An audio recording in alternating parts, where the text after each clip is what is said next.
오늘 아침 일라디오. 오늘은 절기 대한입니다. 대개 소한추위에 긴장하게 되는데 올해는 한파특보에 대한추위도 만만치가 않습니다. 강추위 속에 곳에 따라 새벽까지 한방 눈이 내렸죠. 오늘은 국내에서 코로나19 확진자가 발생한 지 꼭 2년이 되는 날이기도 합니다.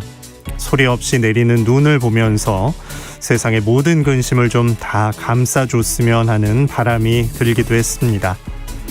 오랜만에 곳곳에서 겨울왕국의 정취도 느낄 수 있었지만 추위와 빙판길은 위험하죠. 다행히도 오늘 새벽에 대설특보는 해제됐는데요. 강원도에 많은 양의 눈이 내렸습니다. 골목길과 비탈길 조심 또 조심해서 지나셔야겠고요. 숨어있는 블랙아이스에 대한 대처도 유념하셔야겠습니다. 강추위에 농촌 어르신들 춥지 않으실지 난방은 잘 되는지 걱정인데요. 겨울철에 이 난방 문제로 인한 사고가 자주 발생하죠. 이럴 때 보상은 어떻게 받을 수 있을까요? 잠시 후에 우리 동네 박변홍사 시간에 관련 내용 알아봅니다. 1월 20일 목요일 오늘 아침 일라디오 출발합니다. 저는 아나운서 김재홍입니다. 오늘 아침 일라디오 생방송으로 여러분과 함께 만들어갑니다. 유튜브에서 KBS 일라디오 공식 채널을 검색하시면 채팅창 마련되어 있고요. 생방송 보고 들으면서 함께 하실 수 있습니다. 자, 오늘 목요일 새농퀴 마지막 힌트 나가는 날입니다. 잘 들어보시고요. 정답 아시는 분들은 보내주시면 됩니다. 단문 50원, 장문 100원 드는 유료 문자 샵 9730으로 기다리고 있습니다. 퀴즈 정답 맞춰주신 분들 가운데 20분께 선물 드리는데요. 농촌진흥청에서 제공하는 웰빙 혼합 잡곡 세트, 모바일 커피 쿠폰 등 풍성한 선물 드립니다. 자, 이번 주 새농퀴 마지막 힌트 지금 나갑니다.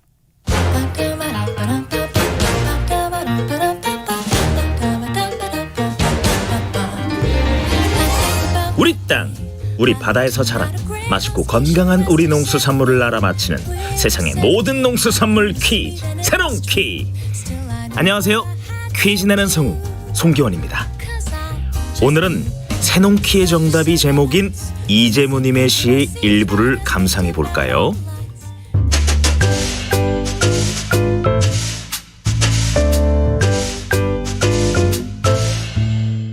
오십리길 침차에 실려왔어요. 멀미도 가지기 전에 낯선 거리 쏴댕기면서 지 몸살 사람 찾고 있지요. 목마름은 인양저냥 견딜 수 있슈. 헌디 볼기짝 쥐어뜯으며 살결이 거칠다느니 단맛이 무르다느니 허진 말아요. 지 몸이 그냥 지 몸인가요? 이만한 몸뚱이 하나 살리기 위해서도 하나님 손 농부 손 고루 탔어요. 구수한 사투리로 이것을 표현했는데요. 새콤달콤 맛있는 이것은 식감도 부드럽고 달큰한 향이라서 남녀노소 누구나 좋아하죠. 잼으로, 주스로, 케이크에 푸짐히 얹어 즐기는 이것. 봄철 과일이었지만 이제는 쌀쌀한 겨울날 봄날을 즐길 수 있는 맛있는 겨울철 제철 과일로 아주 인기가 좋습니다. 붉은 과실의 선두주자, 이것은 무엇일까요? 정답 아시는 분들은 단문 50원, 장문 100원이 드는 유료 문자 샵 9730으로 보내주세요. 20분께 행운의 선물 드리겠습니다.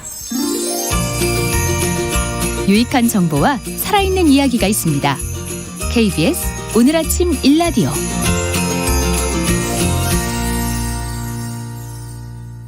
농수산 뉴스 농민신문의 류수연 기자와 함께합니다. 안녕하십니까? 네, 안녕하십니까? 네, 올해 2022년 참 대통령 선거, 지자체장 선거, CPTPP 같은 대형 이슈가 가득합니다. 이 시점에 주목해야 할 농정 이슈 알아보죠. 한국농촌경제연구원이 최근에 선정한 2022년 10대 농정 이슈 준비해 주셨습니다. 어떤 이슈들이 꼽혔습니까? 네, 말씀하신 대로 올해는 우리 농업농촌 변화를 부추길 이런 커다란 변수들이 가득합니다. 농경위원회는 14일자 발표한 농정 포커스를 통해서 이런 10대 이슈를 공개했습니다. 모두가 중요한 문제지만 이번에 시급도를 중점으로 두고 이제 만들었습니다. 1위에서 10위를 순서대로 보면 이렇습니다. 1위 농업 경영의 지속 가능성을 위한 농업 노동력 확보. 두 번째 CPTPP 가입에 대한 대응 방안 마련.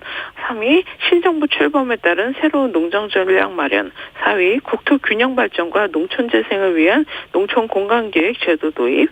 5위 농업농촌의 공익기능 제공을 지원하는 선택직불제 확대. 6위 농식품 분야 2050 탄소 중립 실현을 위한 세부 이행계획 마련. 7위 취약계층의 먹거리 보장 확대를 위한 농식품 지원 강화. 8위 농업의 디지털 전환을 위한 산업 시스템 개선. 9위 디지털 시대의 농산물 유통 혁신. 10위 농촌 지역사회 주도형 사회 서비스 확산입니다. 네. 이 10가지 정말 시급한 것들을 순서대로 나열한 건데 농업 노동력 확보가 1위군요. 네. 당장 농촌 현장에서는 이제 일손 구하기가 하늘의 별따기입니다. 그동안 우리 농촌 일선에 큰 비중을 차지했던 외국인 근로자가 코로나19 대유행 탓에 이 국내 유입의 길이 상당 부분 막혔습니다. 결국 농촌에서는 외국인 근로자 공급난과 가파른 임금 인상이 지속되고 있습니다. 농업 생산비 증가와 농산물 생산량 감소라는 악순환 또한 지속되고 있습니다. 그래서 이제 인력 문제를 가장 시급한 현안으로 농경연은 꼽았습니다. 인력 문제는 미래 농업을 위협하는 핵심 문제이기도 합니다. 2020년 기준으로 농가 경영주 평균 연령이 만 66세에 넘어섰습니다.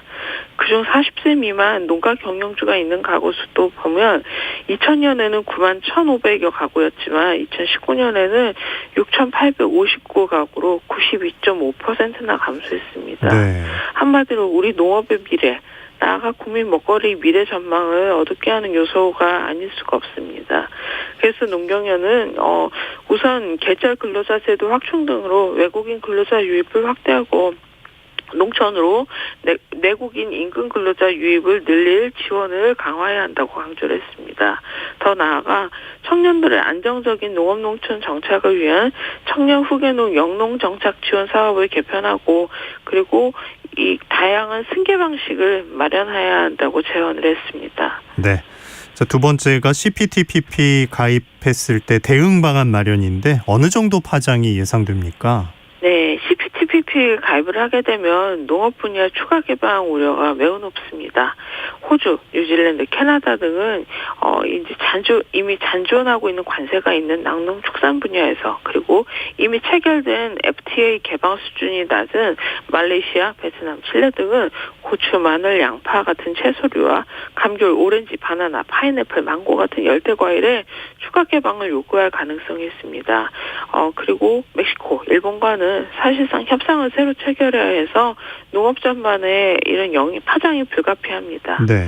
예, 그리고 또 개방폭 확대하고 함께 CPTPP가 요구하는 이 동식물 위생 검역 규정, 즉 SPS 규정이라고 하는데 이 강화 그리고 원산지 인정 범위 확대도 또 농업계가 우려하는 부분이기도 합니다.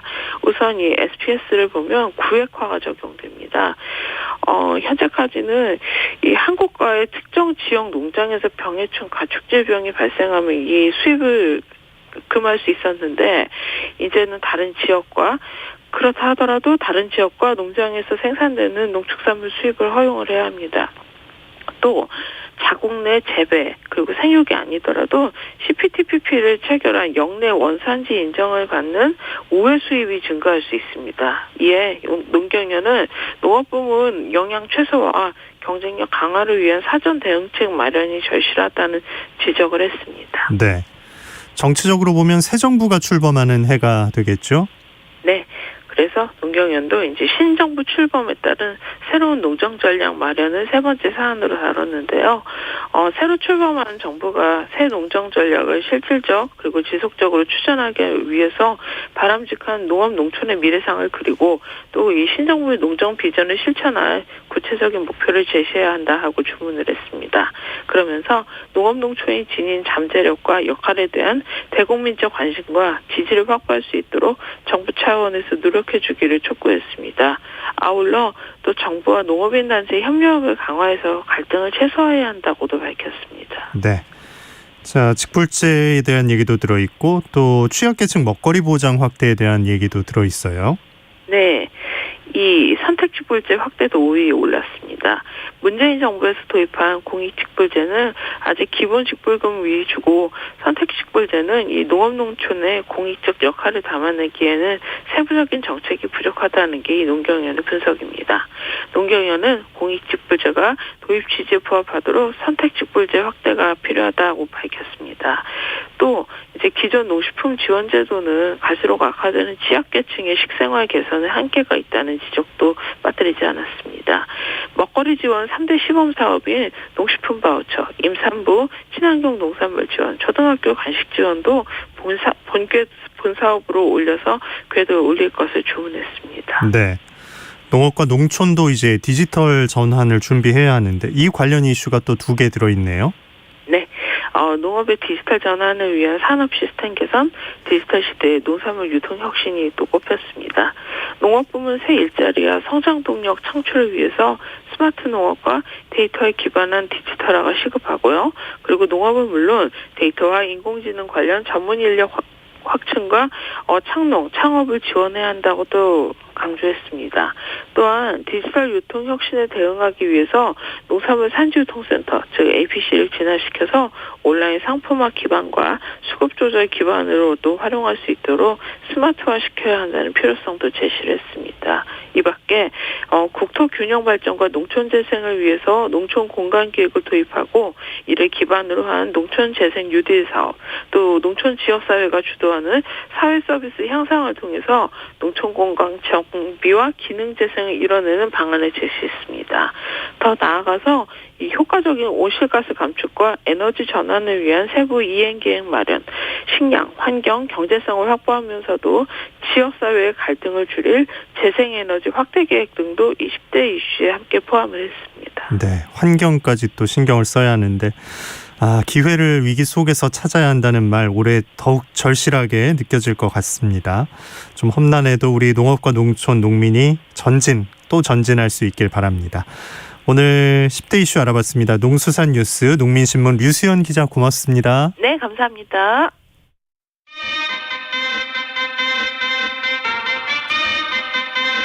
아침이다. 활기찬 하루를 여는 오늘 아침 1라디오 건강한 아침 습관. 안녕하세요. 오늘 아침 힐링타임. 저는 필라테스 하는 방송인 양정원입니다. 오늘은 기지개를 활짝 펴볼까요? 양팔을 머리 위로 들어 올려 깍지를 끼시고요. 여의치 않은 분은 한 팔만 들어 올린 후 위로 힘껏 뻗어주세요. 가능하신 분들은 오른팔을 위로 뻗은 채 왼손으로 오른쪽 팔꿈치를 지그시 끌어올려주세요. 하나, 둘, 셋, 넷, 다섯. 반대쪽도 하나, 둘, 셋, 넷, 다섯. 어깨에서부터 등, 팔 근육이 당기듯이 쭉 끌어올려서 스트레칭을 합니다. 가능하시면 5초간 3회씩 반복해주세요. 오늘도 여러분의 건강한 하루를 응원합니다. 저는 양필라 양정원이었습니다.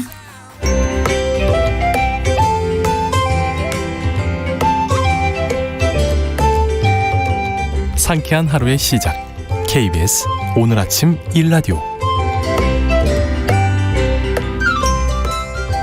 농어촌에서 발생할 수 있는 법적 분쟁 상황을 보다 현명하고 지혜롭게 대처할 수 있는 방법을 배워보는 시간. 우리 동네 박변홍사 법률사무소 한아름의 박형윤 변호사와 전화 연결돼 있습니다. 안녕하십니까?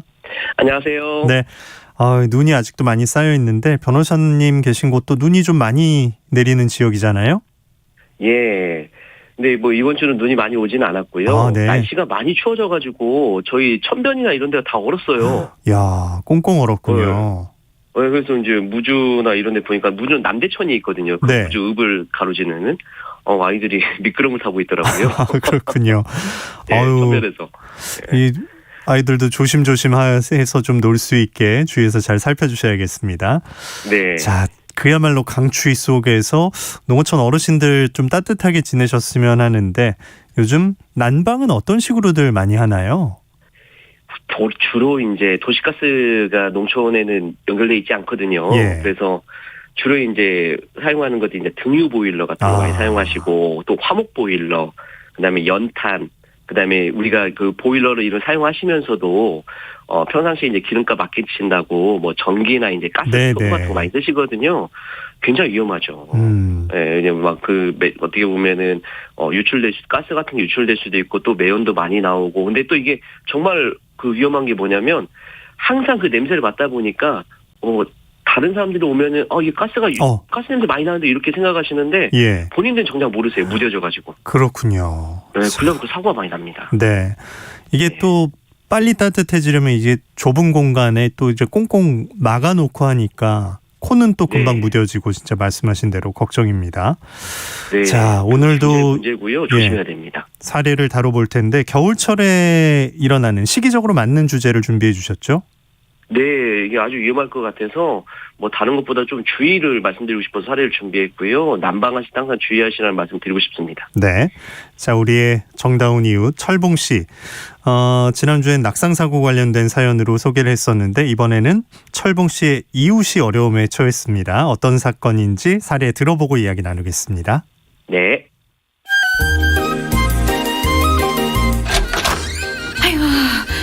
어째 바깥보다 더 춥네. 방이 냉골이네 냉골이여. 아이고 어미 또 망할 보일러가 또 고장나 부렸나 보네. 아이고 우리 새끼들 다 얼어 죽겠어. 아무래도 안 되겠네. 얼른 고쳐달라고 전화했었겠어.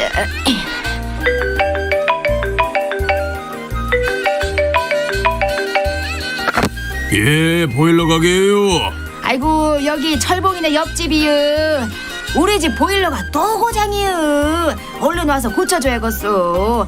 손자들도 놀러 왔는데 냉골이라 큰일이구만. 아이, 고친 지 며칠이나 됐다고 또 그런데요. 지금 바로 갈게요.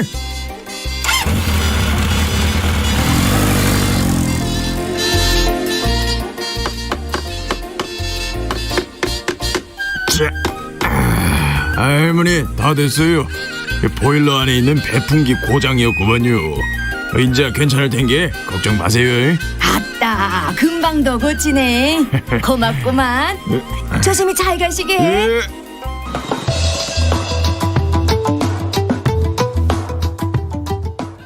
아이고 밤마다 화장실 가려니까 아주 귀찮구먼.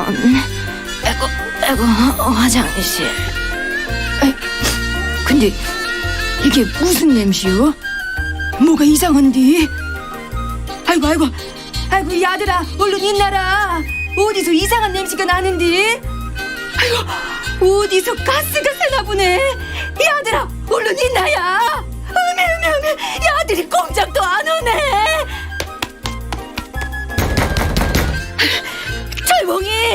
철봉이 얼른 일어나봐.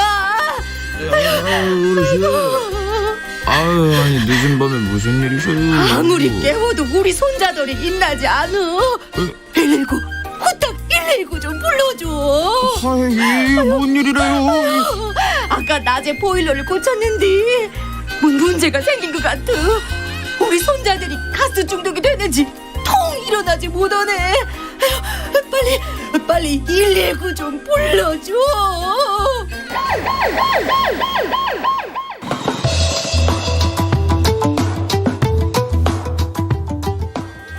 아이고, 할머니 식구들 다 병원에 갔으니까 댁에 한번 가봐야겠네.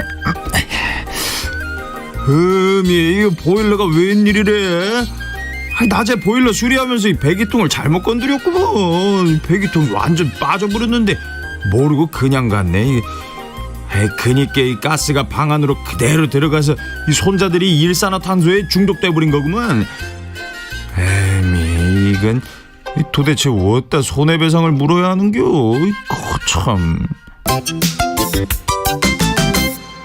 네, 진짜 저희 집도 그렇고 집집마다 진짜 가스 한 번씩 겪어보신 집 많았을 거예요. 머리 아파서 깨보면 이제 토하고 동치미 국물이 좋다 뭐 이런 얘기 많이 했었는데 이 가스가 새어 들어온다. 조금 걱정이 많죠. 연탄 쓰는 분들도 많다고 그때 얘기해 주셨잖아요. 지금도 연탄 쓰는 분 많이 계시고요. 예. 저도 연말이면 항상 그래서 연탄 나눔을 많이 하고 있고요. 네네. 예, 이게 우리가 그 연탄 보일러 쓰시는 분이 이제 지금 뭐 기름 보일러나 가스 보일러 바꾸려면 대공사가 필요하거든요. 집에 난방 자체 시스템 바꿔야 되니까. 네. 네, 그런 경제적인 여유가 없어서 계속 쓰는 분들이 많이 계셔가지고 사고가 많이 나고요. 네, 우리가 이제 표준어로 동치미 하지만은 저 같은 경우는 이제 신건지라고 이렇게 불렀었고. 네. 그거를 저도 이제 어머니, 아버지, 저 형, 누나 이렇게 해서 5가족이 연탄가스 때문에 그거 마시면서 아이고. 금방 나아지겠지 이런 경우도 있었는데 지금도 그런 사고들이 많이 발생하고 있습니다. 진짜 겨울에는 보일러가 진짜 고장이 심심찮게 나고 또 고치는 분은 겨울이 한겨울이니까 진짜 여기저기 뛰어다니셔야 되니까 일단 빨리 냉골이니까 빨리 와달라면 가야 하고 업무가 많아지긴 하는데 오늘 들어본 얘기는 이제 수리하는 분의 실수라고 봐야겠죠. 이런 경우 이분은 어떻게 되나요? 이제 이렇게 이제 실수로 이렇게 벌어지는 경우도 상당히 많고요. 우리 뭐 아나운서님 고드름 잘 아시잖아요. 네. 실제로는 고드름 같은 게 이제 얼었다가 떨어지면서 이런 배기구들이 빠져가지고 사고 나는 경우 상당히 많거든요. 시골에서는. 퉁 쳐버린 네, 떨어지면서 치는 예, 거군요. 퉁을. 그렇죠. 그러면서 이제 그게 뭐 이렇게 빠지거나 어긋나고. 아니면 이게 찌그러들거나 막 깨지거나 막 이런 식으로 돼가지고 그런 경우가 많은데 물론 이제 그런 거는 이제 저희가 어떻게 막을 수는 없겠죠. 자연적 현상이니까. 근데 이제 수리하시는 분들이 사고가 나게 되면 이게 진짜 실수를 해가지고 사람이 이제 아프거나 뭐 이제 사망에까지 이를 수가 있잖아요. 네. 이런 경우는 이제 업무상 과실, 가스 유출, 치상죄 또는 업무상 과실, 치상죄 이런 걸로 처벌받을 수가 있어서 그래서 그걸 수리하시는 분들은 전문가시잖아요. 예. 꼭 이렇게 수리하시고 난 다음에 다른 부분이 문제없는지 좀 점검도 하시고 하셔야 되는데 방금 말씀하신 것처럼 너무나 일이 많고 바쁘시다 보니까 이런 경우들이 발생하는데 이렇게 형사처벌도 받을 수가 있고 또 우리가 제일 중요한 거는 사람의 생명 아니겠습니까? 네. 그래서 조금 마음의 여유를 가지시고 수리가 마치신 다음에 좀 이렇게 둘러보시는 어떻게 보면 수리의 여유를 좀 가지시는 게 중요할 것 같습니다. 진짜 보일러만 딱 볼 게 아니라 그 주위 환경을 한번 살피셔야겠네요. 네. 내가 떠나고 나서 어떤 일로 이게 빠질 수 있겠구나 이런 것까지 봐주셔야겠어요. 네, 자, 그 배기구가 굉장히 약하거든요. 네네. 살짝만 툭 건드려도 빠지니까 꼭 확인해 주셔야 됩니다. 네. 혹시 이게 뭐 고의성이 들어간다면 이제 더 중해지겠죠? 안타까운 일들이요. 이게 뭐 이렇게 감정 상한 일들이 상당히 있다 보면 이거를 일부러 이렇게 막 이렇게 건드려서 빼시거나 이런 경우들이 있고 과거에는 이제 이게 우리가 침묵의 살인자라고 해가지고 이런 게 발생해도 CCTV가 없어갖고 이게 발견을 못했었는데 최근에는 이제 이게 보복하는 범죄로서 이렇게 가스로서 죽이는 경우도 많이 있고 해요. 정말 그러면 안 되겠지만 근데 CCTV나 이런 걸로 이런 것들이 확인되는 경우가 있는데 만약에 고의로 이렇게 하셨다고 하면 우리가 일반적인 범죄처럼 살인죄나 뭐 상해죄 또 그걸로 인해 가지고 우리가 소위 말하는 식물인가 이런 상태까지 빠질 수 있기 때문에 중상해죄 이런 걸로 굉장히 엄격한 처벌을 받게 되거든요. 네. 그래서 고의로 이렇게 하시면 절대 안 됩니다. 예. 오늘 주제를 듣고 보니까 그 고등학생들이 단체로 이제 시험 끝나고 여행 갔다가 펜션에서 사망한 사고도 기억이 납니다. 네. 그때도 일산화탄소 중독이었나요? 네, 그때도 그 얘기가 있었고 또 이게 고의로 뭐 살해했다는 얘기도 있었고요. 우리가 소위 말하는 뭐 강릉 펜션 사건, 문경 뭐 귀촌보호 사건들 쭉 막 이런 사건들이 많은데 예예. 뭐 이렇게 고의성을 밝히기가 어려워서 그렇지만은 실제 계속 그런 논란이 있었거든요. 그래서 이런 부분에 대해서는 실수도 있어서는 안 되고 고의로 이런 범죄를 저질러서도 안 되고 그런 기존의 사건처럼 그런 사고가 발생하지 않도록 꼭 주의할 필요가 있을 것 같습니다. 네. 자, 오늘 철봉시 옆집에 사는 할머니 그리고 놀러왔던 손자들이 가스 중독이 됐는데 이 병원 치료비나 이런 혹시 보상은 어디다 청구할 수 있을까요? 이번 사건 같은 경우에는 보일러 수리하시는 분의 실수로 발생한 거기 때문에 보일러를 수리하셨던 분이 그 실수로 인해서 입은 피해를 고스란히 다 보상을 하셔야 될 것 같고요. 그리고 이제 그런 실수로 인해서 뭐 아프시게 됐으니까 그런 부분에서 형사처벌도 받으셔야 될 것 같아서 꼭 이제 우리가 협의를 해서 받으실 수도 있겠지만은 보통 이제 우리가 이렇게 수리를 하시는 분들은 보험 가입이 돼 있으시거든요. 네. 그래서 이제 그분 자체가 어떻게 보면 보상을 해줄 정도의 경제적 자력이 없으시면은 보험을 통해서 또 보상을 받으실 수가 있어요. 그래서 통상에 협의가 안 되시면 이제 민사소송 또 하셔야 되는데 아마도 보험사에서 다 보상을 해주지 않을까 싶습니다. 네. 아까 처음에 얘기하신 것처럼 따로 전열기구를 쓰시는 경우도 있고 가스 난방을 하는 이동형을 쓰시는 경우가 있는데 그런 것들에서 뭔가 문제가 생겼을 땐 보상을 업체에 청구하나요? 어떻습니까? 네, 우리가 난방기구 같은 경우에는 그 자체로 이제 하자가 있다고 하면 이렇게 우리가 제조하는 과정에서 문제가 있을 수도 있고 그러잖아요. 그래서 이제 그런 부분이 제조 단계에서 문제가 있다고 하면은 제조한 그 회사의 책임을 물을 수가 있고요. 또 이제 그런 것들을 설치하는 과정에서 무자격자나 이런 데서 설치하게 되면은 설치한 사람 또는 설치를 담당하고 있는 회사가 또 책임을 져야 되는 그런 손해배상 논의가 있을 수가 있고요. 설치상에는 문제가 없는데 설치한 이후에 또 관리상의 하자가 있을 수가 있거든요. 그러면 또 이제 관리자가 또 책임을 부담해야 되거든요. 그래서 제조자 책임인지 아니면은 그거를 이제 설치하는 중간에 책임이 있는지 나중에 관리하는 분이 책임인지에 따라서 책임이 달라지기 때문에 그 원인을 좀 명백하게 밝혀가지고 책임 소재를 물어야 되고요. 그런 소재가 또 불분명할 때는 또 이제 또 보험 처리 이렇게 가능하기 때문에 언제든 문제가 발생하면 손해보상은 충분히 받을 수 있다는 걸 알고 계시면 좋겠습니다. 예. 자, 요즘은 이제 펜션도 여기저기 많은데 조심할 점 끝으로 좀 짚어주세요. 요새 농어촌 민박이 굉장히 활성화돼 있거든요. 지역에서 관광산업을 활성화하면서 숙박업소를 농어촌에 있는 민박을 이제 도통해서 하려고 하는 경우가 많아서 근데 이제 민박을 전문적으로 하시는 분들이 아니기 때문에 이런 겨울철에 난방사고들이 많이 나거든요. 그래서 제가 아까 말씀드린 것처럼 고드름이나 이런 부분들도 충분히 고려를 해야 되기 때문에 문제 발생은 어디서든 할 수가 있거든요. 그래서 문제 발생하는 부분은 결국은 원인은 보일러이기 때문에 우리가 겨울에는 주기적으로 난방기구를 이렇게 점검을 할 필요가 있고요. 또 특히나 이제 난방 점검 같은 경우에는 일산화탄소에 대한 경보기 같은 것도 종목이 많이 나와 있기 때문에 설치를 통해서 이런 사고가 발생하지 않도록 예방하는 게 아주 필요할 것 같습니다. 네, 우리 동네 박변홍사 박형윤 변호사였습니다. 고맙습니다. 감사합니다. 자, 날씨 알아봅니다. 오늘 대한이죠. 강추위가 이어지고 있습니다. 내륙 곳곳에 한파특보 내려져 있는데요. 아침 최저기온 서울 영하 9도, 철원 영하 19도, 대전 영하 9도 등 전국이 영하 14도에서 영하 2도의 날씨를 보이겠습니다. 낮 기온은 예년 수준을 회복하겠습니다. 서울 한낮 기온은 2도, 대전 4도, 부산 8도로 예상됩니다. 내륙은 대체로 맑겠지만요. 동해안은 흐리고 오전까지도 눈이 이어집니다. 어제부터 동해안은 10cm 넘는 많은 눈이 내렸는데요. 앞으로도 최고 3cm 더 내릴 수 있고요. 추위 속에 내린 눈이 얼어서 빙판을 이루는 곳이 많겠습니다. 미끄럼 사고에 각별히 유의하셔야겠습니다. 자, 오늘 아침 일라디오 함께하고 계십니다. 자, 어제부터 내린 눈 때문에 도로 결빙이 우려됩니다. 출근할 때 대중교통 이용하시는 편이 훨씬 나을 것 같습니다. 그리고 운전하시는 분들은 도로 결빙에 대비해서 차량 월동 장비도 갖추시고요. 감속 운행 꼭 필요합니다. 안전운전에 만전을 기해 주시기 바랍니다. 자, 동파 피해도 예방을 해야겠죠. 빌라나 주택, 복도식 아파트에선 장시간 외출할 때는 수돗물이 조금씩 흐르도록 수도꼭지를 열어두시면 좋겠습니다. 지금 시각 6시 44분입니다.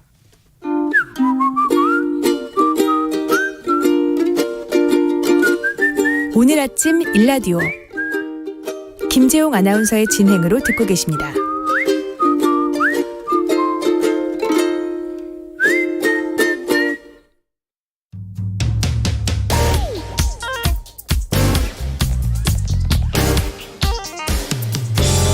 오늘 아침 뉴스 브리핑 정상근 기자와 함께합니다. 안녕하십니까?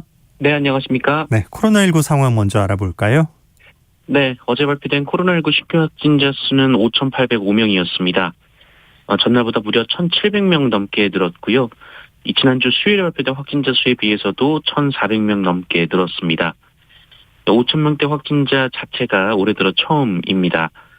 다만 위중증 환자 수는 감소세를 이어가고 있는데요. 위중증 환자는 532명, 사망자는 74명이었습니다.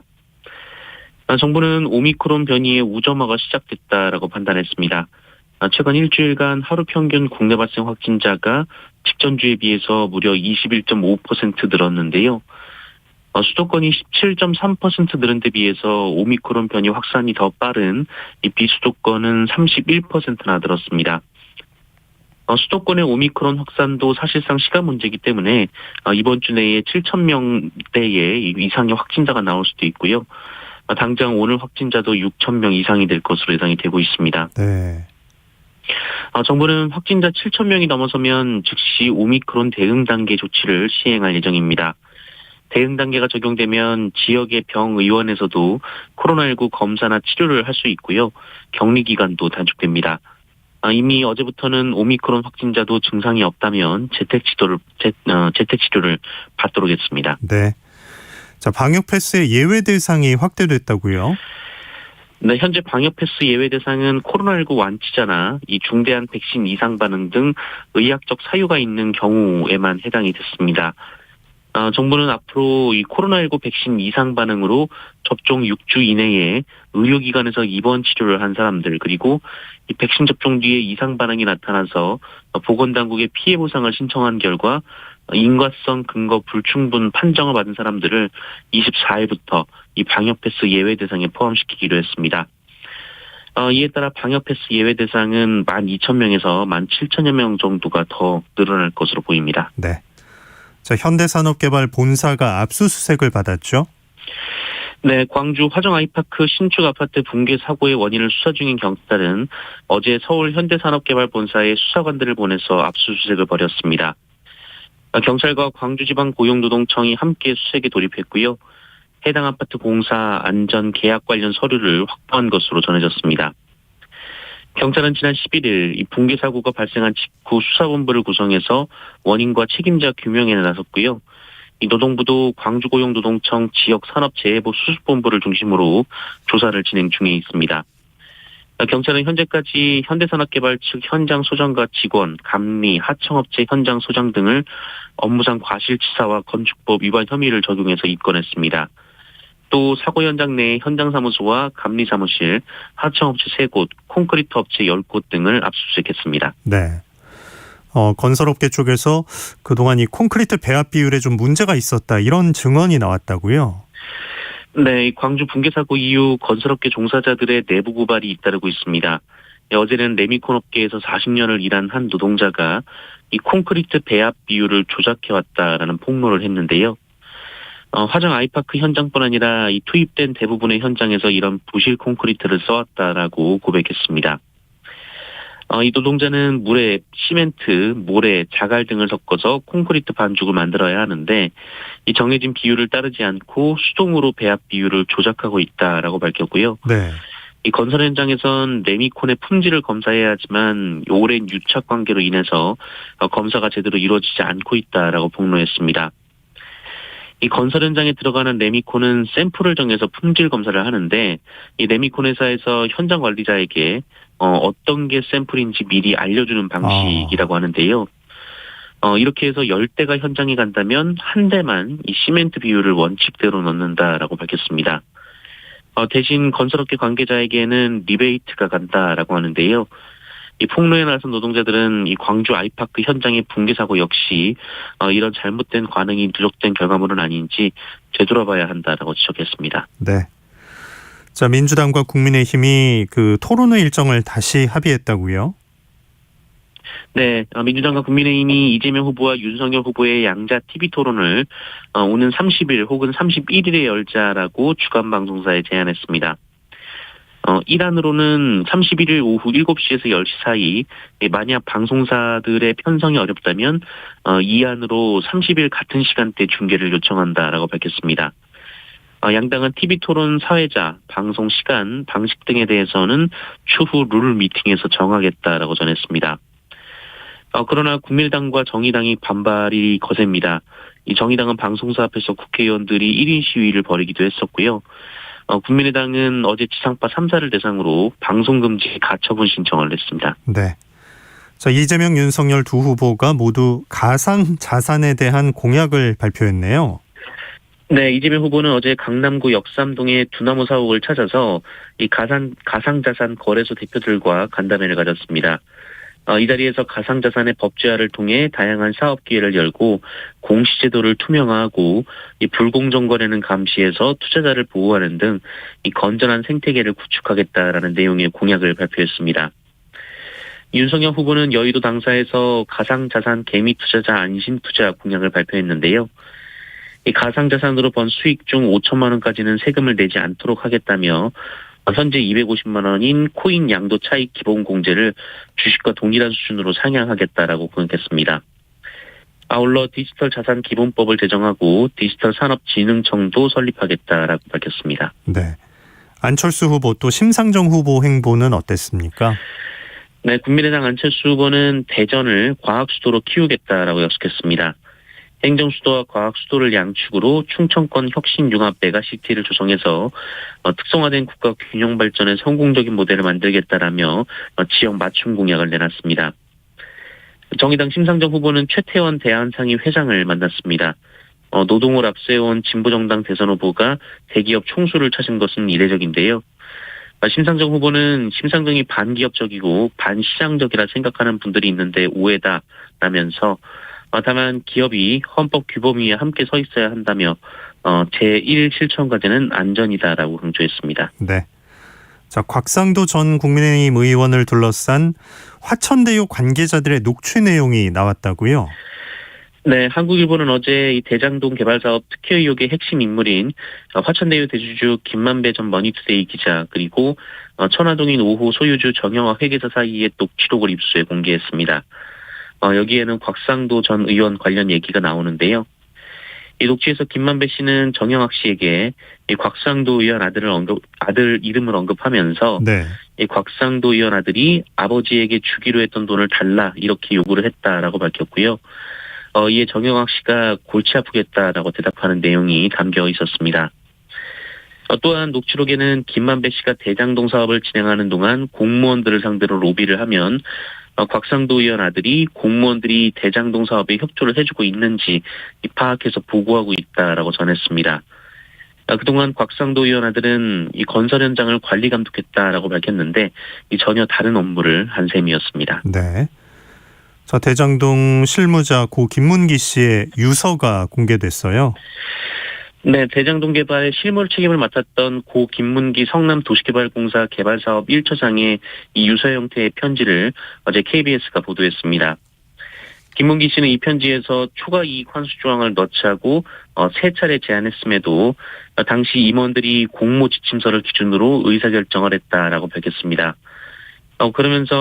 그럼에도 본인이 불법 행위를 저지른 것처럼 여론몰이가 되고 검찰 조사도 그렇게 돼가는 느낌이라면서 압박감을 토로했습니다. 김문기 씨는 또한 대장동 일을 하면서 유동규나 정민용 팀장으로부터 어떤 지시나 압력, 부당한 요구를 받은 적이 없었다라고 주장하기도 했습니다. 네. 자, 여자친구를 살해한 20대 남성의 신원이 공개됐어요. 네, 지난 12일 이 충남 천안에서 헤어지자는 여자친구를 흉기로 살해한 남성이 있었습니다. 경찰은 혐의에 대한 증거가 충분하고 범행이 잔인하다라는 점을 고려해서 신상 공개를 결정했는데요. 이 범인은 27살 조현진입니다. 조현진은 석 달 동안 교제한 여자친구가 이별을 통보하자 인근 마트에서 흉기를 구입한 뒤 이 피해자의 집을 찾아갔고 어머니와 함께 있던 피해자에게 흉기를 휘둘러서 숨지게 한 혐의를 받고 있습니다. 사전에 범행 도구를 준비했고 피해자의 어머니가 있는 장소에서 잔인한 범행을 저지른 상황이라 증인도 명확했습니다. 특히 경찰은 이 조현진의 스토킹 정황이나 동종 전과 범행 전에 피해자 신변보호 요청도 없었지만 최근 계속되고 있는 이 데이트 폭력 사건의 심각성을 고려해서 엄벌 차원에서 신속하게 이 신상 공개를 결정했다라고 밝혔습니다. 경찰은 내일 조현진을 검찰에 송치하면서 언론에 얼굴을 공개할 예정입니다. 네. 자, 화재를 진압한 시민의식이 빛났던 사건이 있었네요. 네, 지난 3일 오후 울산 남구 삼산동에서 샌드위치 패널을 실은 1톤 트럭이 짐칸에서 불이 났습니다. 그때 인근을 지나던 20대 남성 공동훈 씨가 차량에 비치된 소화기를 꺼내들고 즉시 화재 진압을 나섰고요. 그 모습을 본 주민들도 너나 할 것 없이 도왔는데요. 그런데 열흘 뒤 울산에서 비슷한 일이 또 있었습니다. 짐칸에 불이 붙은 트럭이 있었는데 이 건너편에서 카센터를 운영하던 남성이 30초 만에 이 소화기를 들고 불길을